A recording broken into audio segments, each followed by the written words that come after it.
Hello students, welcome you all in Ranjana classes. Subject हमारा CDP है। Topic हमारा जो चल रहा है इंटेलिजेंस की थ्योरीज हम कर रहे हैं। आज कौन सी थ्योरी करनी है? Gilford theory of intelligence. इसे क्या बोला जाता है? एसओआई मॉडल यानी कि स्ट्रक्चर ऑफ इंटेलेक्ट मॉडल भी बोलते हैं। बुद्धि की संरचना का सिद्धांत, 3 डायमेंशन मॉडल भी बोलते हैं इसे। इसके कितने आयाम है? 3 आयाम है। इसे क्यूबिक मॉडल भी बोला जाता है। क्यूब क्या होता है? जिसके हम कह सकते हैं 3 हमारे पास आयाम होते हैं, लेंथ, ब्रेड्थ एंड हाइट। जैसे आपने मैच स्टिक्स देखी होगी, माचिस की डिब्बी, वो भी क्या है कि क्यूब की फॉर्म में होती है। तो जॉयपल जो गिलफर्ड हैं, ये क्या है? अमेरिकन साइकोलॉजिस्ट हैं। तो कहाँ से बिलोंग करते थे? अमेरिका से। तो सीओपी मॉडल भी इसे बोला जाता है, क्योंकि कौन से 3 आयाम इन्होंने दिए थे? वो कौन से थे? कंटेंट, ऑपरेशन और प्रोडक्ट। तो इसलिए इसे सीओपी मॉडल भी बोलते हैं। बर्थ कब हुआ था? 1897 में। डेथ कब हुई थी? 1987 में। सेम डिजिट इधर उधर कर देने से डेथ डेट बन जाती है। तो क्या कहा इन्होंने? He gave distinction between convergent and divergent production. Convergent क्या होता है भाई? जो हम कह सकते हैं अभिसारी, अभिसारी उत्पाद। और डाइवर्जेंट क्या होता है? अपसारी उत्पाद। यानी ये एक बिंदु है, इसी की तरफ हम आ रहे हैं, चाहे जिस भी रास्ते से आ जाए। यानी प्रॉब्लम का केवल एक ही हल निकलता है और वो ही बेस्ट सोल्यूशन है। डाइवर्जेंट का मतलब क्या है? प्रॉब्लम के कई सोल्यूशन फाइंड आउट हो जाते हैं। तो इसमें इन्होंने अंतर किया। जो मेन काम इन्होंने किया था डाइवर्जेंट पर किया था। He propose that 3 dimension were necessary. इन्होंने क्या सुझाव दिया था हमें? इन्होंने कहा था 3 आयाम जरूरी हैं अगर हम क्या चाहते हैं, for accurate description of intelligence. अगर हम बुद्धि की जो सही व्याख्या करना चाहते हैं तो उसके लिए 3 आयाम जरूरी हैं। कौन से 3 आयाम हैं? पहला हमारे पास क्या है? कंटेंट, जिसे सी से बताया गया है। ऑपरेशन, ओ से, यानी ये क्या है हमारे पास? विषय वस्तु, सामग्री, सूचना। ऑपरेशन क्या है? जिस पे प्रोसेसिंग होएगी, जिस सूचना पर प्रोसेसिंग होएगी, प्रक्रिया, वो क्या है? उसे ऑपरेशन कहा गया है। और जो रिजल्ट निकलेगा वो क्या है? प्रोडक्ट। पी का मतलब क्या है? प्रोडक्ट, उत्पाद। आइए पहले बात करते हैं कंटेंट की। कंटेंट यानी कितनी तरह का हमें इन्होंने बताया है? 5 तरह का। जो इंफॉर्मेशन कितनी तरह से मिल सकती है? 5 तरह से, अकॉर्डिंग टू जॉयपल गिलफर्ड। या तो वो विजुअल फॉर्म में हो सकती है, यानी जिसे हम देख सकते हैं। कोई शेप हो सकती है, कलर हो सकता है, जैसे ट्रायंगल या पर्पल कलर हो गया। तो हमें इंफॉर्मेशन कैसे मिली? देख के। कोई शेप देखते हैं या कोई कलर देखते हैं। तो ऑडिटरी का मतलब क्या होता है? सुन के जो हमें सूचना मिलती है स्पोकन वर्ड्स के द्वारा। जैसे अभी मैं बोल रही हूँ, आपको इन्फॉर्मेशन मिल रही है, तो ये क्या है? ऑडिटरी भी है, लेकिन साथ साथ आप देख रहे हो तो विजुअल भी है। तो दोनों हो गए, विजुअल प्लस ऑडिटरी। नेक्स्ट हमारे पास क्या है? सिंबल की फॉर्म में सूचना मिलना। सिंबॉलिक, जो संकेतिक होता है, जैसे कोई सिंबल या कोड की फॉर्म में इंफॉर्मेशन मिलती है। जैसे हम ये देखते हैं तो हमें पता लगता है कि प्लस करना है, ये देखते हैं तो पता लगता है कि माइनस करना है। नेक्स्ट क्या है? सीमेंटिंग, जब हमें भाषा में कुछ जो सूचना मिलती है, कोई वर्ड्स की फॉर्म में हो सकती है, जिसके द्वारा कोई भी वर्ड हम देखते हैं तो हमारे माइंड में उसकी एक इमेज बननी शुरू हो जाती है। जैसे सन बोला जाए तो हम सूरज के बारे में सोचते हैं, सन की इमेज बन जाती है। मून बोला जाए तो मून की इमेज हमारे माइंड में आ जाती है। नेक्स्ट हमारे पास क्या है? बिहेवियर। बिहेवियर क्या है? जब हम कोई ना कोई फेशियल एक्सप्रेशन से सीखते हैं, यानी कि चेहरे के हाव भाव से जब हम सीखते हैं तो वो क्या हो जाता है? फेशियल एक्सप्रेशन से सीखना।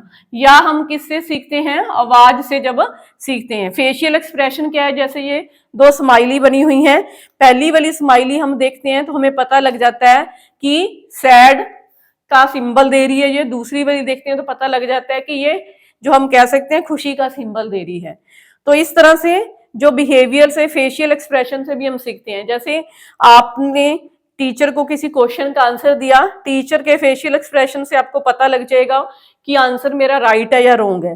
अगर टीचर के फेस पर स्माइल है तो आपको पता लग जाता है कि मेरा जो आंसर टीचर को अच्छा लगा, आंसर मेरा राइट है। अगर टीचर आपको गुस्से से देखते हैं आपके आंसर के बाद, तो आपको पता लग जाता है कि जो आंसर जो है वो रॉन्ग है।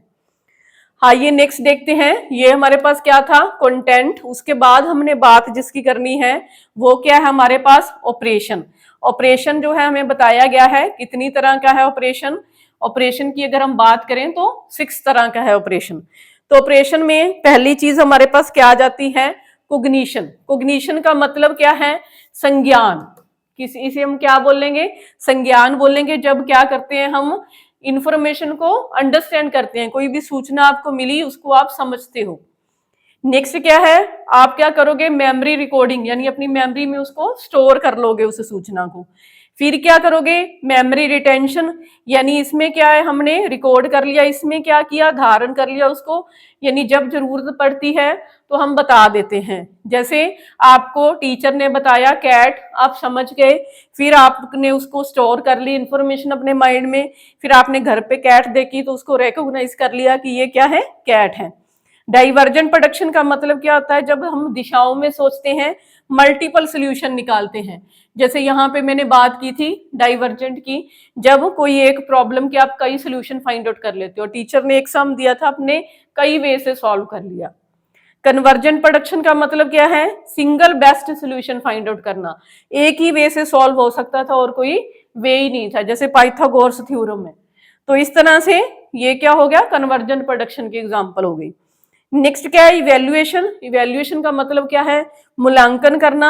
जब हम क्या करते हैं, जजमेंट करते हैं, कंक्लूजन निकालते हैं कि वैलिड है या नहीं।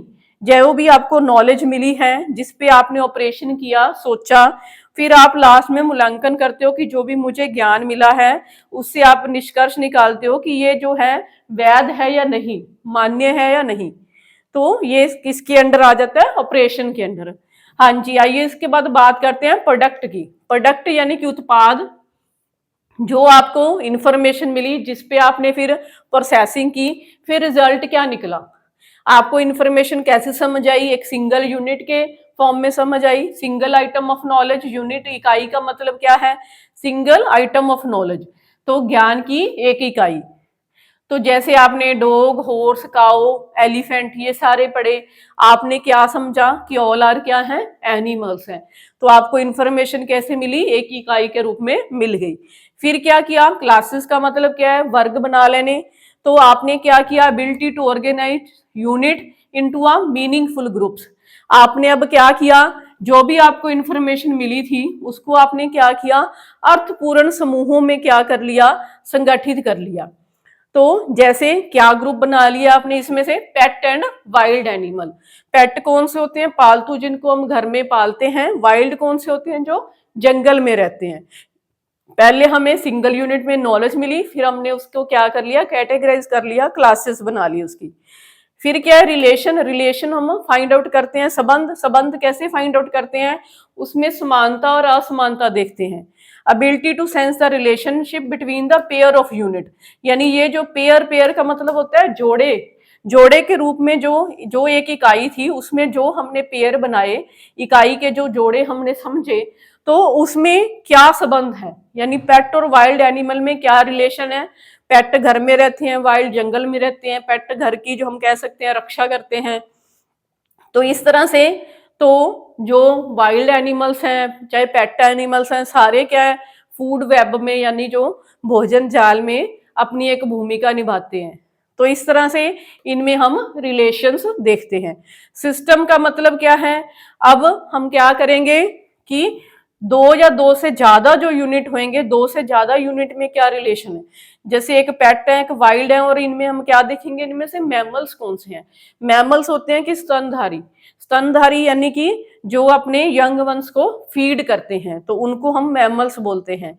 इस तरह से इन सब की क्या भूमिका है। जैसे मैंने बोला था आपको कि फूड वेब में हम देखते हैं कि एक एनिमल्स भी बीच में से निकल जाए तो पूरी की पूरी फूड वेब यानी भोजन जाल जो है डिस्टर्ब हो जाएगा। जैसे हम देखते हैं कि जो रैट होता है उसको कैट खा जाती है, कैट को डॉग खा जाता है। एक भी स्पीसीज बीच में से हम मिस कर दें तो सारा सिस्टम जो है खराब हो जाएगा।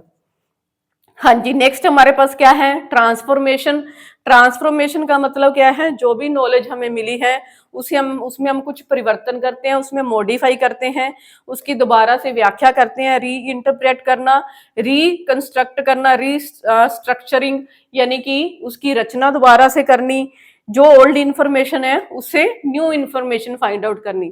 जैसे हम कह सकते हैं कि टीचर ने जो भी आपको बताया था, किसी एक वे से सम निकालना सिखाया था आपको, आपने क्या किया, उसमें मॉडिफाई किया, कोई और वे ढूंढा, कोई नया फॉर्मूला बनाया, तो आपने क्या कर दिया, नॉलेज की ट्रांसफॉर्मेशन कर दी। यानी जैसे हम देखें तो गिलफर्ड ने भी क्या किया था, पहले 120 एलिमेंट दिए थे, फिर 150 किए और फिर 180 किए। तो इस तरह से इसने भी टाइम टू टाइम क्या किया, ट्रांसफॉर्मेशन किया अपनी थ्योरी का। नेक्स्ट क्या गया, इम्प्लीकेशन। इम्प्लीकेशन का मतलब क्या है कि हम क्या कह सकते हैं इसमें कि जो भी आपको नॉलेज मिली है उसके आधार पर आप प्रेडिक्शन करते हो, जो भी फॉर्मूला आपने इन्वेंट किया उसके बारे में भविष्यवाणी करना, उससे निष्कर्ष निकालना, कंक्लूजन फाइंड आउट करने, तो जो भी ज्ञान आपको मिला है। आई होप आपको क्लियर हुआ होगा। आइए एक और कंसेप्ट देखते हैं कि जब सबसे पहले इन्होंने अपनी थ्योरी दी थी तो उसमें कितने एलिमेंट थे, 120 थे। जो इंटेलेक्चुअल एबिलिटी कितनी थी, 120 थी। तो जो फिगरल था, यानी ये जो हम कह सकते हैं, जो हम कंटेंट में देख रहे हैं, सबसे पहले जो विजुअल और ऑडिटरी है वो किसके अंदर था, फिगरल के अंदर था। फिगरल में ये दोनों आ जाते थे। तो इस तरह से ये दोनों को अगर इकट्ठा कर दें तो ये 5 की बजाय कितने हो जाएंगे, 4 रह जाएंगे। तो कंटेंट 4 थे, ऑपरेशन तब 5 थे और प्रोडक्ट 6 थे। तो इनकी मल्टीप्लीकेशन कितनी बनती थी, 120। इन्होंने ये कब दिए थे, 1967 में। फिर इन्होंने क्या किया, 1960 में ही, 1967 में इन्होंने क्या किया, अपनी थ्योरी को रिवाइज किया और इन्होंने क्या किया कि विजुअल और ऑडिटरी में जो फिगरल को बांट दिया। तो ये दोनों अलग अलग कर दिए, फिगरल की बजाय विजुअल और ऑडिटरी अलग अलग कर दिए। तो कंटेंट तब कितने हो गए, 5 हो गए, ऑपरेशन 5 थे और प्रोडक्ट 6 थे। तो इनकी मल्टीप्लीकेशन कितनी बनी, 150। ये तो इन्होंने कब रिवीजन की थी, 1967 में ही अपनी जो थ्योरी को रिवाइज किया था। नेक्स्ट हम देखें तो इन्होंने जो ये वाला पोर्शन था ऑपरेशन का, मेमोरी वाले को 2 पार्ट्स में डिवाइड कर दिया था, memory recording and memory retention. तो इस तरह से ऑपरेशन कितने हो गए, यहाँ पे फिर 6 हो गए। अगर इन दोनों की इकट्ठा कर दें तो तब ऑपरेशन कितने थे, 5 थे। इनको अलग अलग कर दिया तो ऑपरेशन कितने हो गए, 6 हो गए। इस तरह से कंटेंट 5, 6 ऑपरेशन और 6 ही प्रोडक्ट। तो इनको जब मल्टीप्लाई करेंगे तो इनका जो क्या रिजल्ट आएगा हमारे पास, 180 आएगा। तो ये रिवीजन इन्होंने कब की, कब रिवाइज किया इस थ्योरी को, 1988 में। पहले जब थ्योरी दी थी तो कितने एलिमेंट थे, 120, 1967 में। फिर 1967 में रिवाइज किया, 150 हो गए।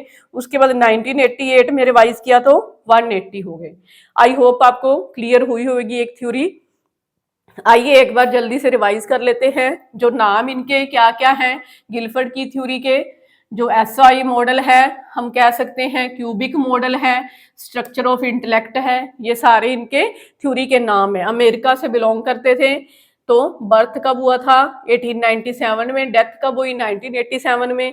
इन्होंने जो भेद किया था, जो हम कह सकते हैं अभिसारी और अपसारी उत्पाद में, इन्होंने ये सुझाव दिया था कि अगर बुद्धि की आपको सही व्याख्या करनी है तो आपको 3 आयाम जो बुद्धि के हैं वो समझने पड़ेंगे। कौन कौन के, कंटेंट, प्रोडक्शन और कंटेंट, ऑपरेशन और प्रोडक्ट।